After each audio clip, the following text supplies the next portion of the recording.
18ই November Bangladesh বনাম Bharat high voltage match, বছরের শেষ ম্যাচ এবং এশিয়ান কাপে বাংলাদেশ দলের জন্য গুরুত্বপূর্ণ ম্যাচ। এ ম্যাচে বাংলাদেশ দলের সাফল্য নিয়ে আশাবাদী বাফুফে। আমরা কথা বলবো সভাপতি তাবিদ আউয়ালের সঙ্গে। আমরা তো বারবার চেষ্টা করছি, কারণ কেন জানি আমাদের লাক ফেভার করছে না যে সাউথ এশিয়ার বাইরে প্রীতি ম্যাচ খেলার জন্য। নেপালের সাথে আমাদের কিন্তু দুটো ম্যাচ ছিল ফিফার ফ্রেন্ডলি, আমরা একটা খেলতে পেরেছিলাম, আরেকটা পারি নাই। না পারাতে কিন্তু ওই টুর্নামেন্টটা কমপ্লিট হয় নাই। এখন যখন নেপালের সাথে একটা ম্যাচ খেলবো তখন ওই সেপ্টেম্বর 6 এবং 9 টুর্নামেন্টটা কিন্তু কমপ্লিট হয়ে যাবে। তো আমরা চাচ্ছি এখন অ্যাটলিস্ট বছরটা ভালোভাবে শেষ করতে।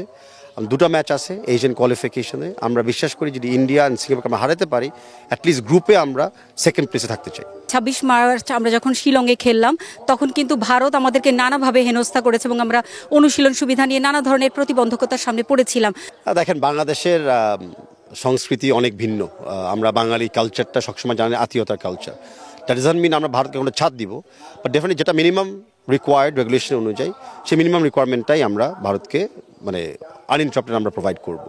সিকিউরিটি অ্যাসপেক্ট থেকে আমরা আরও জোরালোভাবে আমাদের পুলিশের সাথে সেনাবাহিনীর সাথে আমরা কোঅর্ডিনেশন বাড়িয়ে দিয়েছি, যেন এই ম্যাচকে উদ্দেশ্য করে কেউ কোনো উল্টা চিন্তা না করতে পারে। সো আমরা ভারতের প্রতি সেফটি সিকিউরিটি মেজার্স অ্যাকচুয়ালি আরও বাড়িয়ে দিব।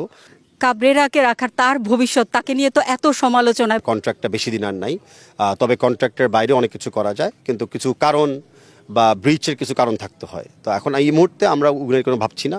আমরা ভাবছি ভারত ম্যাচ নিয়ে, নেপাল অ্যান্ড দেন ভারত ম্যাচের পরে, সিন্স আমাদের লাস্ট ম্যাচ এই বছরের জন্য হয়ে গেছে, আমরা নেক্সট ক্যালেন্ডারটাও দেখতে হবে। আমাদের ভবিষ্যৎ পরিকল্পনা কি, নেক্সট এশিয়ান গেমস থাকতে পারে, অলিম্পিক কোয়ালিফায়ার্স থাকতে পারে, সব প্ল্যানিং করে আমরা তখন হয়তো নতুন চিন্তাতে যাব। বাট এই মুহূর্তে ভারত ম্যাচ পর্যন্ত এখন কোনো চিন্তা নেই কারণ।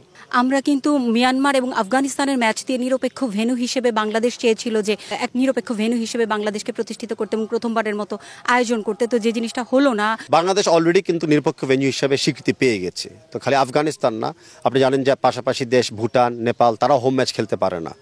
আরও সিরিয়া, ইরাক তারাও আমার সাথে কথা বলছে যে বাংলাদেশকে তারা লং টার্ম হোম ম্যাচ হিসেবে ইউজ করতে পারে কিনা।